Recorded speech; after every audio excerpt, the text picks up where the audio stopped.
Berikut penelusuran tim Net 16 dalam jejak peristiwa polemik Bitcoin.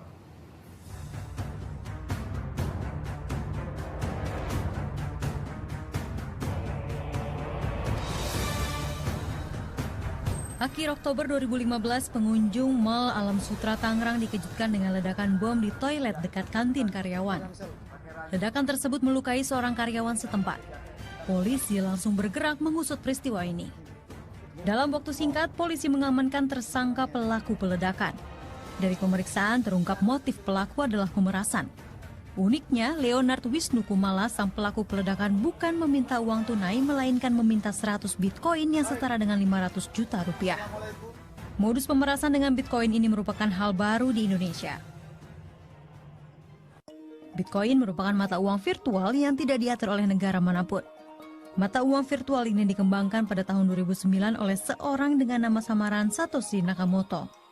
Yang membedakan Bitcoin dengan mata uang pada umumnya, Bitcoin hanya tersedia di dunia digital. Pemilik Bitcoin terhubung satu sama lain melalui jaringan komputer di seluruh dunia. Kurs atau nilai tukar Bitcoin berfluktuasi setiap waktu. Saat ini di Indonesia kisaran 1 Bitcoin senilai dengan 5 juta rupiah. Bitcoin memiliki sejumlah keuntungan dibandingkan mata uang konvensional. Bitcoin dapat dikirim kemana saja tanpa melalui lembaga bank atau lembaga clearing. Biaya transaksi murah bahkan mendekati 0 rupiah. Mata uang virtual ini bisa digunakan di negara mana saja. Rekening pemilik tidak dapat dibekukan. Dan dalam hal transaksi, Bitcoin tidak memiliki syarat dan batasan transfer. Seperti halnya menyimpan uang tunai, dibutuhkan dompet virtual untuk menyimpan Bitcoin. Dompet ini dikenal dengan Bitcoin Wallet.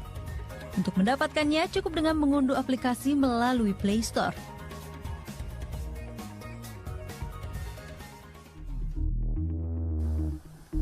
Di Indonesia, Bitcoin mulai dikenal akhir tahun 2013 dan transaksinya terpusat di Pulau Dewata, Bali. Salah satu situs jual beli Bitcoin terbesar di Indonesia, bitcoin.co.id, mencatat dalam kurun waktu kurang dari 2 tahun, bitcoin.co.id mampu menarik member lebih dari 50.000 orang. Hal ini menjadikannya sebagai Bitcoin marketplace terbesar di Asia Tenggara dengan volume transaksi harian rata-rata mencapai 500 juta rupiah. Bitcoin itu adalah sebuah protokol keuangan, di mana protokol itu sifatnya nggak ada server. Jadi antar pengguna bisa saling terhubung satu dengan lain. Ya, jadi agak berbeda dengan e-money, agak berbeda dengan e-banking. Karena protokol ini berdiri sendiri-sendiri, terdesentralisasi tanpa diatur oleh siapapun. Salah satu pengguna Bitcoin adalah Teddy Fresnel.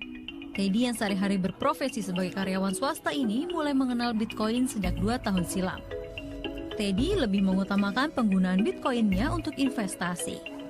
Saya yang pertama untuk transaksi, jadi seperti forex untuk trading.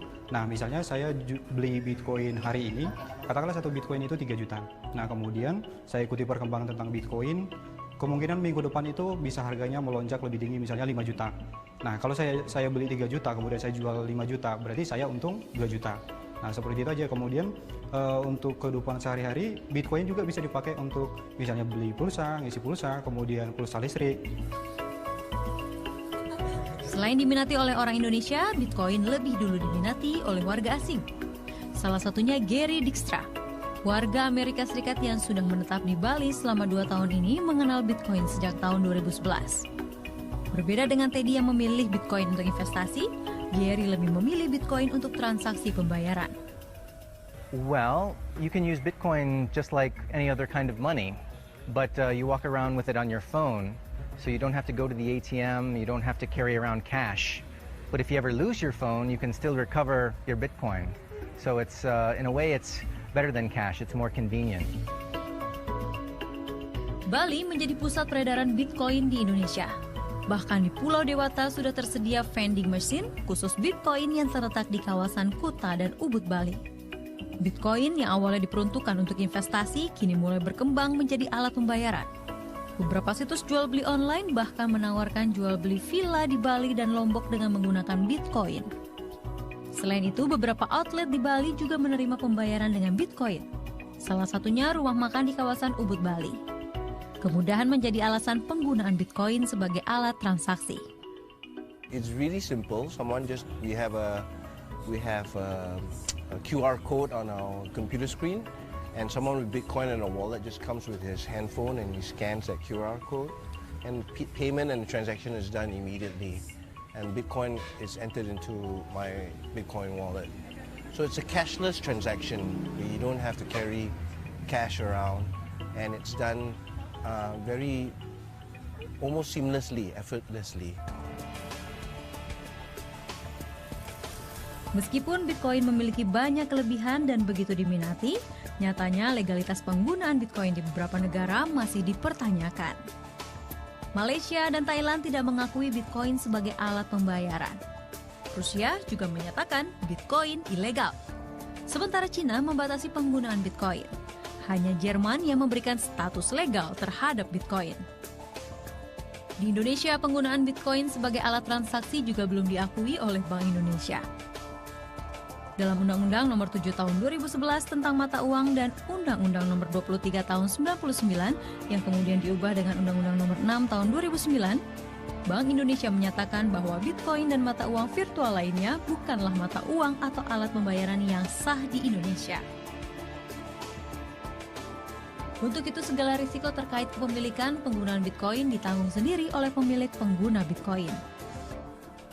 Maka sebelum terlambat, maka ini harus ada kehadiran pemerintah. Sekalipun misalnya pemerintah belum mengakui ini, tetapi aparat penegak hukum ini harus menertibkan transaksi ini.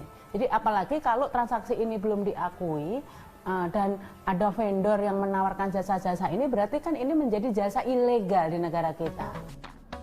Sebagai mata uang virtual, Bitcoin juga rawan terjadinya praktik pencucian uang. Karena saat bertransaksi menggunakan Bitcoin, tidak perlu mencantumkan identitas pemilik. Selain itu, transaksi Bitcoin juga tidak tercatat di Bank Indonesia seperti transaksi keuangan lewat bank konvensional. Meski demikian, hingga kini belum ada tindakan hukum terkait penggunaan Bitcoin di Indonesia. Leni Hasuti, Tambang Himalaya melaporkan untuk NET.